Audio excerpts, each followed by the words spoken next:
You are listening to the Icehouse Podcast, hosting conversations with gritty Kiwi business owners and leaders and industry-leading minds. Kia ora everybody and welcome to the Icehouse Podcast. It's awesome to have you joining us for this conversation with Nate Alley. Nate is the Managing Director of Sentinel Homes in the Waikato, and he's an Owner-Manager Program alumni. He was on the Owner-Manager Program 53.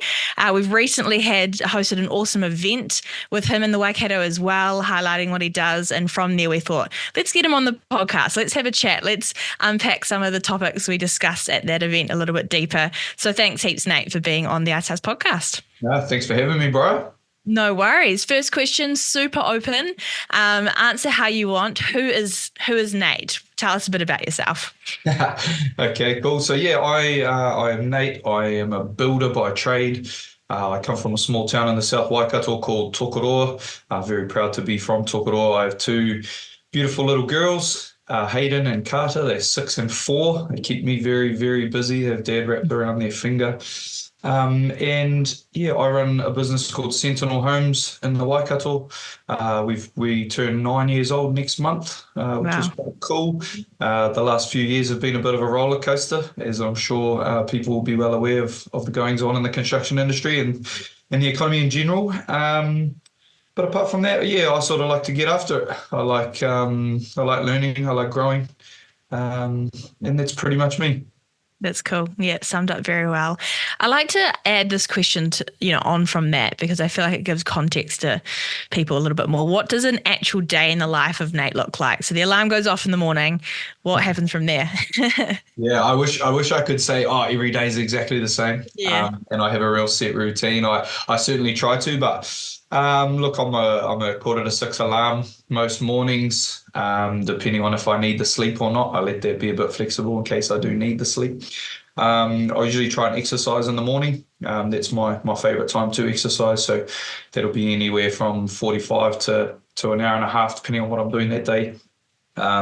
Solid breakfast, depending on whether I've got the kids or not. My ex-wife and I separated, so I have the kids half the time. So when I've got the kids, it's a pretty hectic morning getting them organised and getting them to school and doing lunches and breakfasts and all that sort of stuff. And then I'm in the office, and my day-to-day varies pretty wildly in a work context. So catching up with the whole team. If it's a Monday, it's a whole team catch up first thing in the morning, which is cool, set the intentions for the week. Otherwise, I'm catching up with the leaders in the business pretty regularly, management meetings, trying to have a bit of time for strategy every week.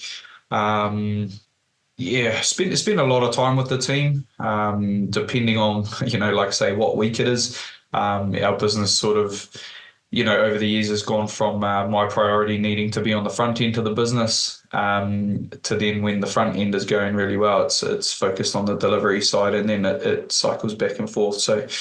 So that sort of changes. And then at nights, it's either the kids or exercise again if I haven't done it in the morning and getting ready for the following day. So, not overly exciting, but... No, that's cool. That's cool. And like I said, it gives great structure, context to what you do. You mentioned there that it can sort of bounce between sort of front end, back end, depending on what's happening in the industry and the business. Do you have a preference of like role or so, or do you like the variety?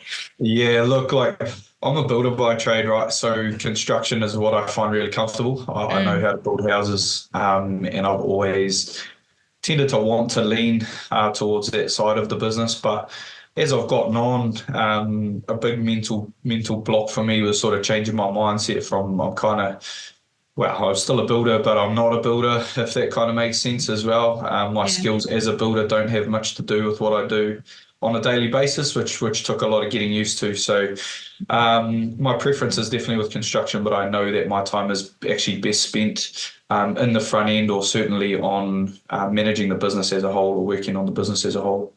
Yeah, that makes sense. Yeah, that's cool.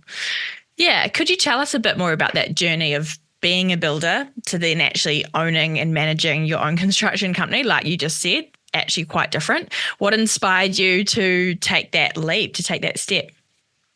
Yeah, look, it's been a bit of a roller coaster for me. I mean, I was reasonably good at school, and so I think my family certainly thought that. I mean, there was a bit of that kind of perception that if you're not good enough at school to go to uni, then you could be a tradie. And my family's perception was that I was good enough to go to uni and get a good job, in inverted commas.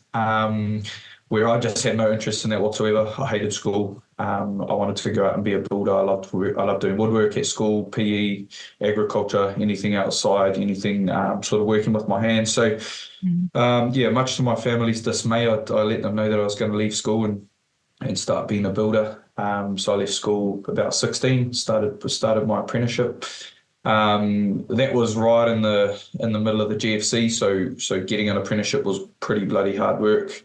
Yeah. But managed to get one, managed to do my time. I love building houses like I do. I've been off the tools for a little while now, and I still miss it every day. Wow. But yeah, I finished my time, and then, funnily enough, when I finished my time, this was a little while ago now, but I got put onto $19 an hour, which back then was not too bad.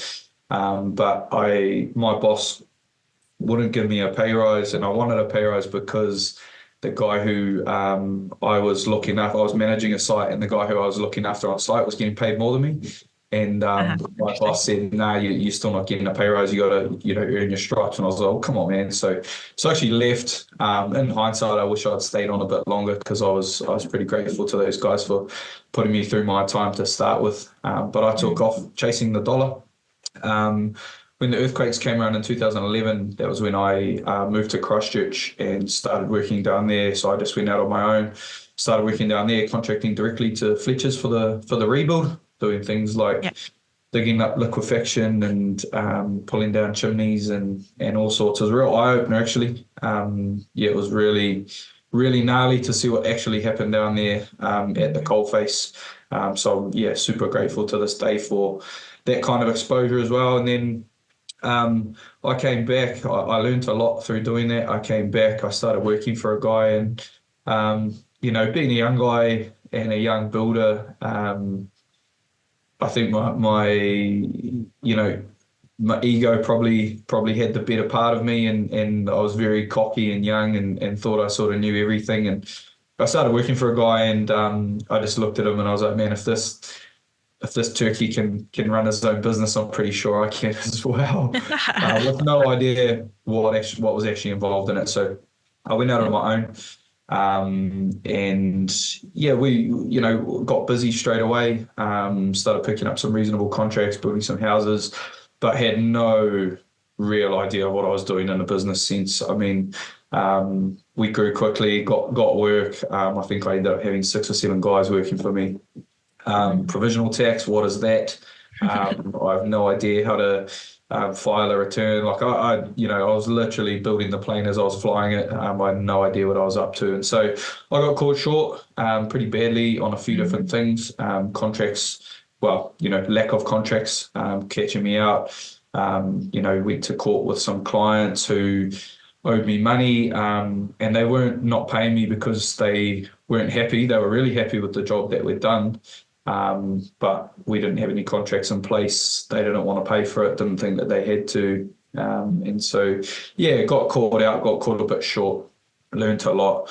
And it took me a little while to actually sort of dig myself out of that hole. But I did. And then Sentinel Homes actually came along. So that's who I'm working for now. And it was a random phone call. They came into town looking for new franchisees. For me, it was kind of a perfect match because I had the enthusiasm. I had a lot of the skills, albeit not in a business sense, but I knew what I was doing around building. And they had the systems and processes and things that I needed, sort of like guardrails, to go, cool, let's channel that enthusiasm into a system that works. And yeah, that was nearly 9 years ago now.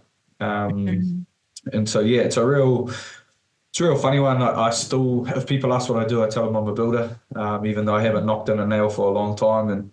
And the last time I did, actually, I shot a nail through my finger. So the guys told me to go back to the office where I'm now. but yeah, it's yeah. Now I still hate to say it, to be honest, and it feels really weird. But I guess I am a businessman now, Yeah. and I have to consider myself as such. Otherwise, it becomes a self-limiting belief, and I don't treat my business like I should if I don't have that view. So Yeah. Yeah, yeah. totally. Yeah. Oh, thanks for sharing that. It's cool to hear the background behind managing directors and business owners, and really cool actually to hear the collaboration between your skill sets and then what Sentinel Homes could bring, to the table. And now 9 years on, just how well that is working. So yeah, thanks for sharing that. I want to talk a bit about, so you're obviously quite involved in the industry, being the president of the Waikato branch of Registered Masters Builders. And with your general experience as a business owner, what are some of the key challenges at the moment and opportunities as well that you see within the industry? I think construction industry at the moment, there's a lot going on and people are wondering what's happening. And, there's been lots of highs and lows of you've expressed as well. What's your thoughts on those key challenges and opportunities? Oh, look, the challenges are aplenty, and a lot of them are really age old. Like the building industry has been notorious for being a boom bust industry Yeah, true. for as long as anyone can remember. And when things are going good, everyone's happy. There's generally lots of new utes out there and Yeah. boats and toys, and then when it's bad, it's really bad. You know what I mean? So the boom bust cycle, I mean, it's not unique to New Zealand by any stretch, but there's definitely things that we could do as an industry and as a that the government could do to assist with that. And so there's, I guess, opportunity in that as well. Otherwise, the challenges, I think there's a lot of potential for innovation.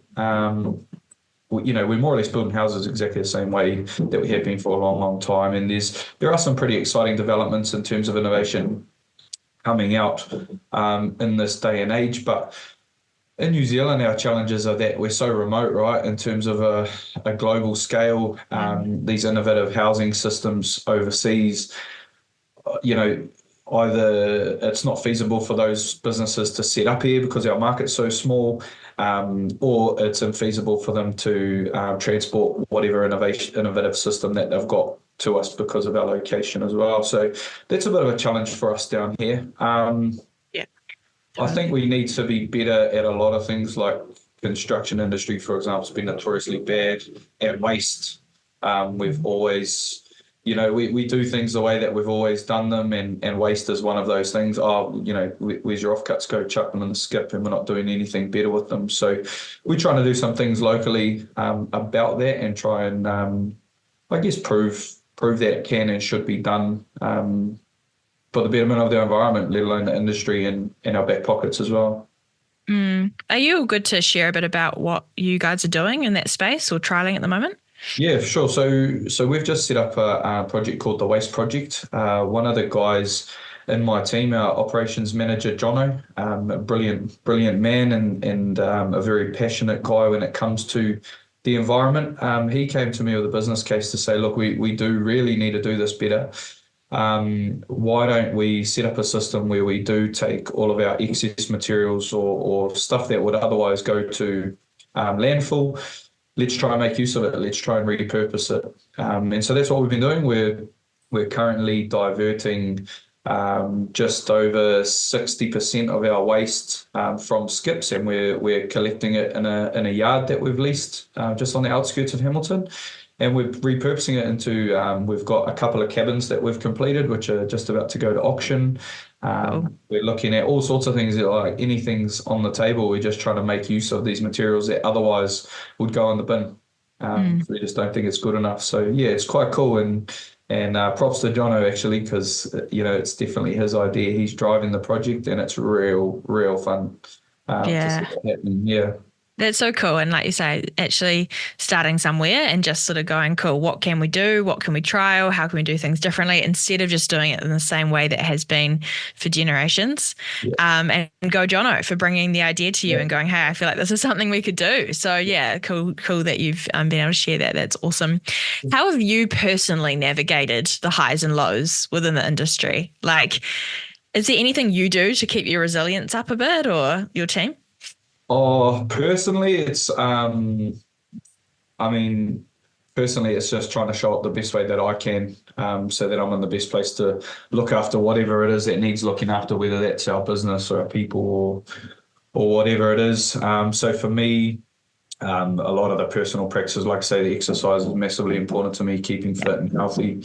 Mindfulness is something that I've gotten much better at in recent times through probably a combination of necessity and just like I say, one of my big values is growth or tupu. So that's a big part of that for me.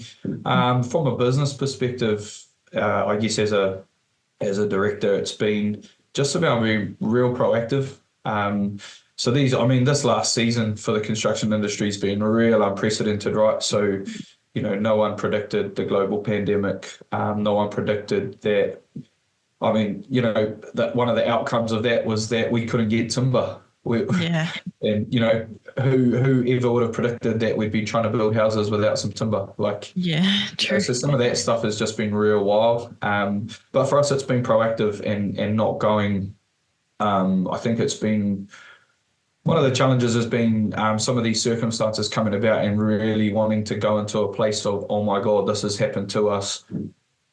There's nothing we can do about it. It's all out of our hands, and really going, this is the hand we've been dealt. What can we do about it? What can we control? So that proactiveness has been real important. Trying to look up, rather than burying our heads in the sand and trying to just, I guess, pray for a better outcome. Yeah, totally. Yeah, no, that's really cool to hear. Awesome. Bit of a curly one, but I'm going to pop it in there. What do you think the government could do to support the industry? Ooh. Yeah, okay. I probably do have I've got a few things to say about that, to be honest. In interesting timing, I just spent 3 days in Brisbane last week, looking at what some of the group builders are doing over there. And that was a real eye-opener. I'd done it a few times, but it was probably the first time I'd gone over to look less at the houses themselves. Before, it was really about going to see show homes and see what looks good from a design perspective and show homes and whatnot. But this time I really wanted to get into how are they doing it. Yeah. If you're not aware, or for those who aren't aware, Australia can build houses way cheaper and way faster than what we can. Yeah. And so to me, I go, well, okay, why? So one of the things that is real obvious to me is like our regulatory system just isn't set up for speed, and it's not efficient, it's not productive. So as an example, in Queensland, where I was last week, they got about the same population as New Zealand in Queensland, and they've got one building consent authority. So for context, in New Zealand, 5.5 million people, we've got about 67. Wow. Yeah. And all of our councils do things different ways. I mean, for our business, we operate out of Hamilton, and we build all the way up in Coromandel. We go south to Tokoro, north to Te Kaupara. East, we sometimes, we go out west, we go out to Raglan. We deal with 11 or 12 different councils. Wow. Yeah. All with different timelines in terms of consenting, all with different requirements in terms of inspections, even requirements in the way we build houses. And we're building houses, sometimes we've built them on, just inside the boundary of one, and then built a house down the road, which is in another council. We have to get them inspected differently and build them in different ways. Crazy. It's just not productive at all. So I think the regulatory system needs a real shake-up. Yeah. The other one, we talked about the boom-bust cycle earlier.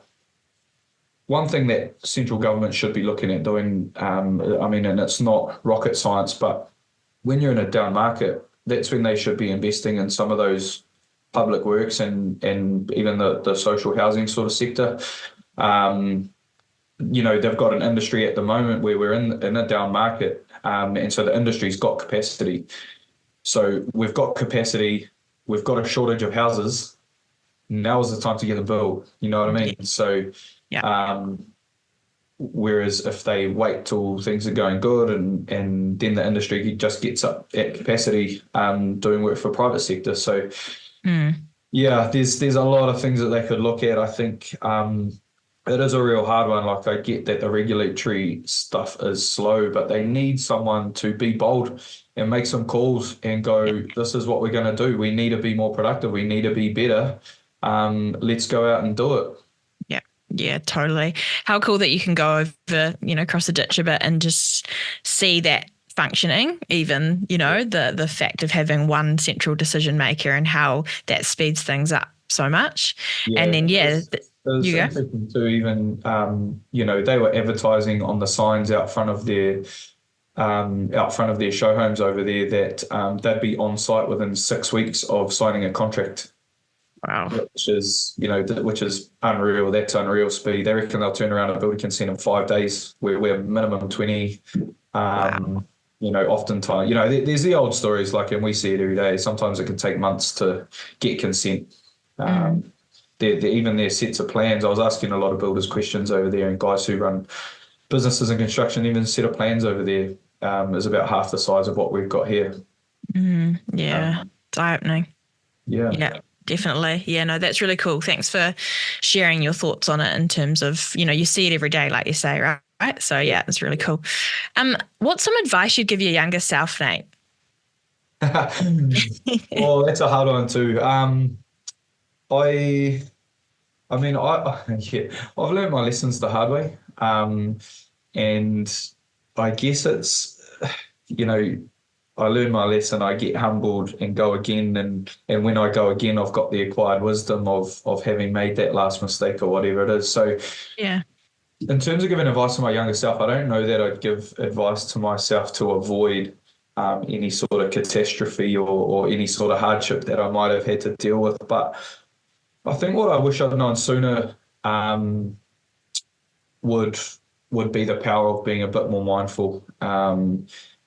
There was a period of my life, early on, like I said, when I started running my own business. So I think my ego probably got the better of me. I didn't really understand why. I feel like in hindsight, I was running on autopilot. I was doing things for some underlying drivers where actually if I thought about that now, I'd be like, why did I even worry about that? You know what I mean? So, yeah, I think the ability to be able to look in the mirror a bit earlier and be brutally honest with myself and go, this is what's driving your decision making around this. What are you thinking? Like, you don't need to go and do that. So, oh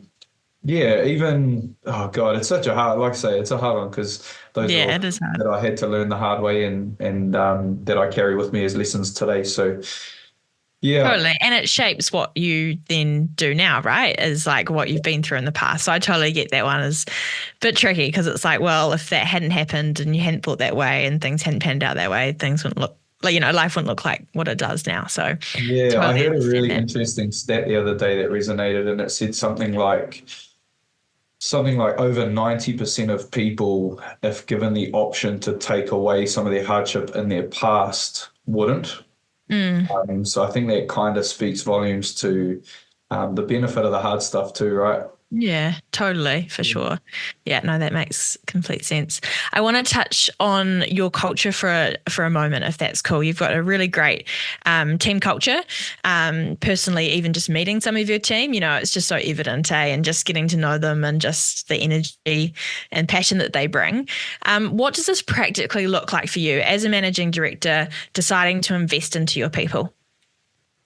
Yeah, so I guess it's hard when you're talking about people. It's hard to come up with practical tools, right? Because people can be such a, it's so nuanced, and people are people, and emotions are emotions and whatnot. So I think, as a real baseline, I would say that I think I do what I can to make sure that my team knows that I care about them. And when I say that, I mean that very genuinely. I do care a lot about my people. I want to see them succeed. Their success is mine and vice versa. And I think that's really important to start with, to make sure that people know that you do care, as long as it is genuine. So, and I think my team will know that. In terms of practicality, I think one thing we do on purpose is just we support. So whether that's in people's work life or personal life, like in a work context, everyone needs to know that there's support here if they need it for whatever they need it for in their role. So as an example, at the moment, we've got our project managers doing lots of handovers. They're really under the pump. So a lot of the team that, are outside of that role are putting their hands up to offer assistance and whatnot, which is cool. We do what we can to support their personal growth and personal development as well. So we really want to, we make sure too that that's not specific to their role necessarily. So while part of their development needs to be in the professional space, learning skills to get better at their job, there's sort of that belief that, better people make better builders, or better people make better project managers or QSs or whatever it might be. So if they want to do any personal development outside of here or during work time, I don't really mind, but we'll be supportive of that as well. I think, regular one-on-ones, check-ins, those things are super important. Doing reviews is, these are all pretty rudimentary kind of things as a business owner, but I know that they can be quick to slip as well, and we just make them a non-negotiable. We have to do that to get the best out of our people. So even just being real with the team, like, work-life balance, that sort of gets bandied around, and I'm a big believer in that they've kind of got to be one. So like, as an example for me, if it's my daughter's cross country or she's getting an awarded assembly, I'll be there. And I expect that everyone else on my team wants to be there and should be there as well. So those kind of things just don't even, they sort of don't even come into it. It's just if that's what you've got to do, that's what you've got to do. And so we fully support all of that stuff as well. Yeah, that's cool. There's that high trust there, which is great, and we'll come back. And it's just the right thing to do. So I want to change gears a bit, and all of that's been brilliant, by the way. So thank you for sharing. It's real gold. But I want to hear, how did you hear about the Icehouse? We love having you part of the network. So yeah, keen to hear how you heard of the Icehouse at the start. Yeah, I actually just got hassled by Maurice for a little while. I love Maurice. Yeah, she first approached me years ago, and like I say, the growth and the personal development is super important to me. So it definitely got my attention straight away, and was something that I was interested in doing. But bless Maurice, she was persistent. I had blocks up for whatever reason for a little while. I was early on in my business journey as well, or certainly earlier. And so, she was persistent, and I'm glad she was. Yeah, go Maurice. That's awesome. Did you have any hesitations? You said you had blocks up for a bit, but specifically around Owner Manager program, did you have any hesitations around doing the program? And if so, what helped you make the leap? Yeah, look, probably one of the first ones, if I'm being completely honest, was just probably a bit of imposter syndrome, to be honest. I think I was sort of, like I say, I was still grappling with I'm a builder. I'm not a business person by any stretch, and so I've got to go sit in a room with 30 other business owners, and so that was definitely one that came up for me early on. But then also time and cost was a factor for sure. Certainly, we know how busy we get as business owners, and the thought of taking 3 days a month out of the business was sort of like, whoa, that's a big commitment, let alone the cost of it as well. So, yeah, they were definitely perceived barriers before I signed up. Yeah. In saying that, like, with the time and the cost, I've definitely made that back, from doing OMP. So, any personal development's got to be an investment.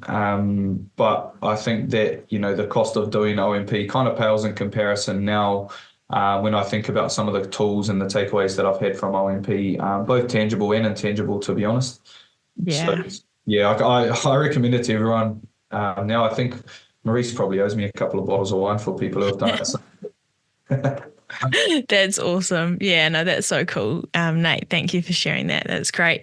I actually will jump into those takeaways then. What were some of those takeaways from the Owner Manager program that you've taken into the business or your life? Yeah, cool. So like I say, there's tangible and intangible. So the tangible ones are the tools and the things that we just outright learn, right? So I feel like from some of the lessons in OMP, I was able to level up my knowledge of finance. I have way better conversations with my accountant as an outcome of doing OMP and learning some of the stuff that we did there. Communications, even to be honest, meditating was something that we learned that on one of the OMP blocks, and that kind of started my journey into learning a bit more about that as well. So there's those sorts of things which are just out and out skills or knowledge, right? Which are really good. But then also the intangible and these are arguably more important, but just the people, like, I met some brilliant people, some people that I consider to be really, really great friends on OMP. We catch up regularly still. And to be honest, having access to all of those people to just call and say, God, I'm having this challenge. Have you come across this before? How have you handled it? And being able to provide that support to anyone else who needs it as well. So, yeah, but big takeaways. Yeah. That's awesome. Yeah, that's so cool to hear. I love hearing that like community element, and just in terms of you learn so much on program, you meet this cohort of, like you said, 30 business owners or so that actually you end up doing a lot of life with, afterwards, and bouncing ideas around, helping get through hard times. That's the gold. So yeah, cool to hear. And knowing your numbers too is a massive piece, like actually feeling confident to ask questions of your accountant. That's huge for a business owner. Yeah, and it was funny, like I remember at the end of every block, because it was either in Auckland or down south, and so I'd have a bit of travel time after the block was over and getting home, and I'd spend the whole time on my phone on emails, calling, one time I remember just calling my accountant, he's like, I said, all right, buckle up, this is what I've just learned, this is what we need to get sorted out, and that sort of stuff. So awesome. Yeah. That's so good. I love that. You've mentioned a little bit throughout the whole recording around how, you never saw yourself as a business owner. You saw yourself as a builder. It was even one of the hesitations of, joining the Icehouse programs. When do you think was a changing point for you in terms of going, actually, I am a business owner and I need to own this? Oh, look, to be honest, it was probably out of necessity more than anything. Yeah, true. In particular through, those sort of COVID times and stuff like that, really needing to be intentional with things like strategy and execution to ensure that our business was viable, I think that was a real turning point, and actually, through those lockdowns and stuff, we couldn't swing a hammer anyway. So really needed to lean into that and lead. Leading through that time was hard, but again, like I said before, the hard things sort of make us into what we are now. So would I take it back? No. Would it be nice if it was a little bit easier? But yeah, I think it was sort of through that time and like I say, through necessity. Yeah, no, that's cool. I want to look back a bit. So you spoke recently at an event that we did, with you guys about implementing the Netflix feedback model. How has this supported courageous conversations, which is something we talk about lots at the Icehouse, between you and your team? Yeah, cool. So I think, one thing, I read that book and I remember thinking, God, this is so the feedback model is the 4A's feedback model, and the 4A's stand for aim to assist. It's got to be actionable. When you receive feedback, you have to appreciate it and then accept or discard. So it's a model for giving feedback in the interest of making the boat go faster, making your organization go faster, speeding up relationships and getting things done. So, I sort of, along with that, I guess I learned something, or, I heard someone say, nobody that you meet will turn up to work wanting to do a shit job, right? So if someone's doing a shit job, there's a very high likelihood that they don't actually know what a good job looks like. And so how do you get to that place where they know what that is? And giving feedback, it has real negative connotations with it. Like it can feel, oh my God, I'm going to receive feedback. Like you sort of get scared off it. But actually, we've tried implementing this in our business, and we've done it relatively successfully, where now feedback is something to be given for everyone, and it's in everyone's best interest. So, we don't know what we don't know, and oftentimes that feedback, I know I've certainly been caught out, like we've all got blind spots, and so we encourage the giving of feedback, because if someone needs it, they likely don't know about it. The best part of the feedback model is that you've got a structure to it. So the aiming to assist part of it is you've got to do it with the best intentions. You're really trying to get the best result, and people need to know and trust that.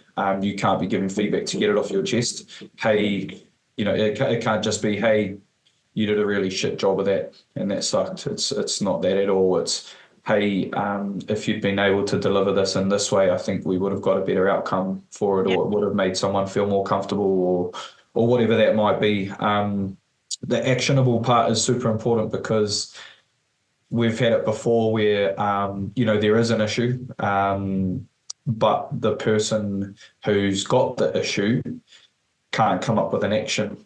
And so that forces people to look inward and go, well, if I can't come up with an actionable way to fix this or sort this out, then the likelihood is that the person who's going to receive the feedback doesn't have that either. So it can become more of a conversation starter than a giving or receiving of feedback.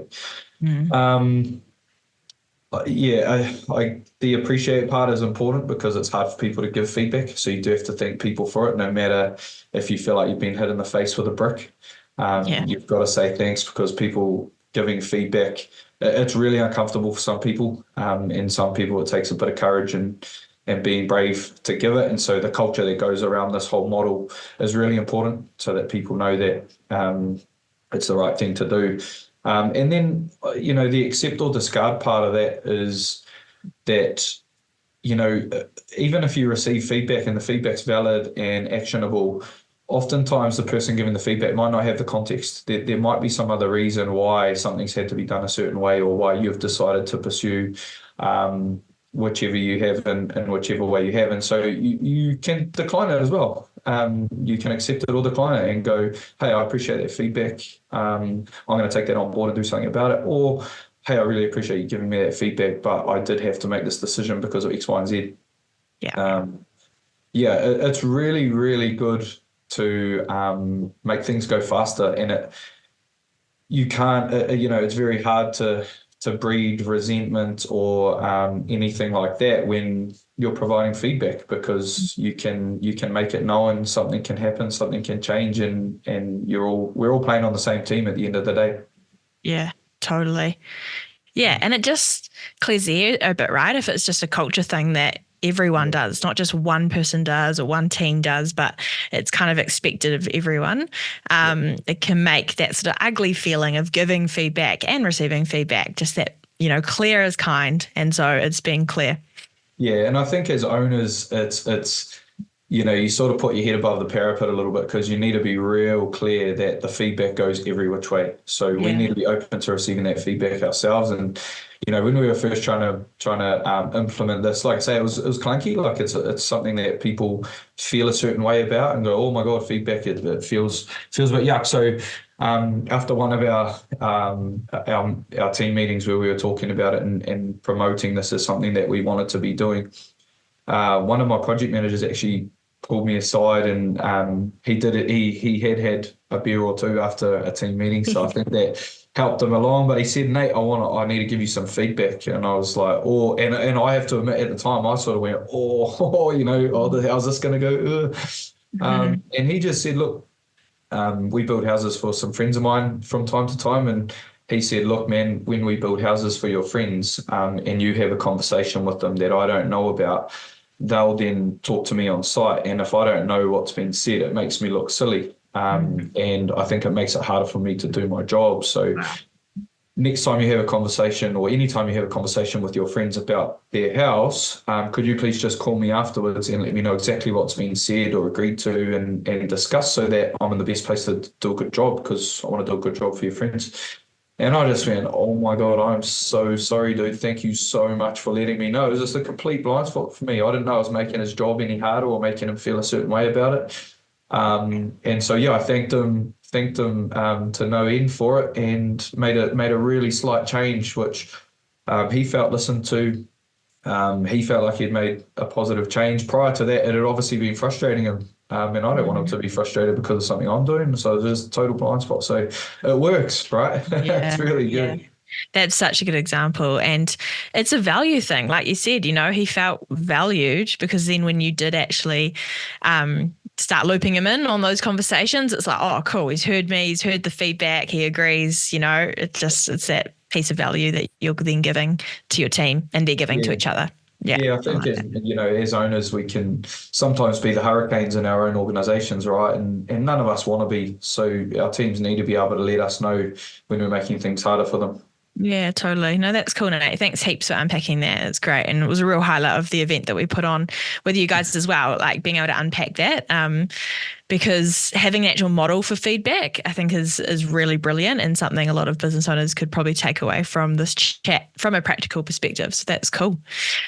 Love to finish on this question, and that is, what is one personal and one professional goal that you'd be open to sharing with us that you have for the future? Yeah, cool. Like I say, it's hard to make the distinction between a personal and a professional. Yeah, true.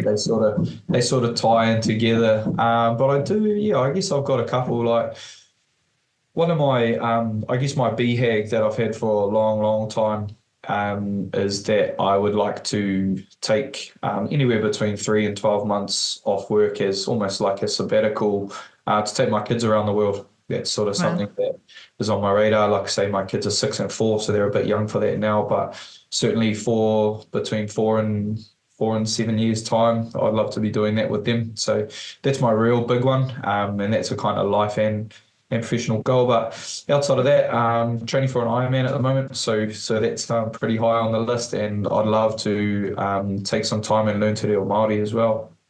Awesome.